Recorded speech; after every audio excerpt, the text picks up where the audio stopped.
অন্নপূর্ণা ভাণ্ডার ফর্ম জমা করতে গিয়ে এত হেনস্থা হয়েছি কি বলবো।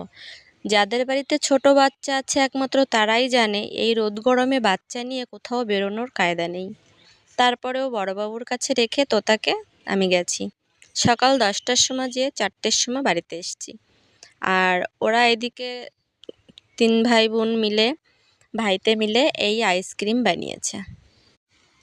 তারপর দেখলাম পরের দিন আমাকে বলছে আইসক্রিম বানিয়েছি মা খাবে।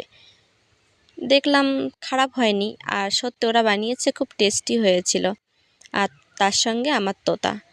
আর অন্নপূর্ণা ভাণ্ডার ফর্ম জমা দিতে গিয়ে কিন্তু আমার প্রচণ্ড কষ্ট হয়েছে। আর এই রোদ গরমে বাইরে বেরোনো মানে তো নাজেহাল অবস্থা। আর সেই কষ্ট তো প্রত্যেকেরই হচ্ছে, সেটা আর বলে বোঝানো লাগবে না।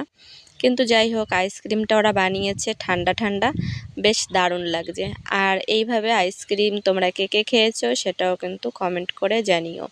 3 ভাই মিলে আইসক্রিম বানিয়েছিল।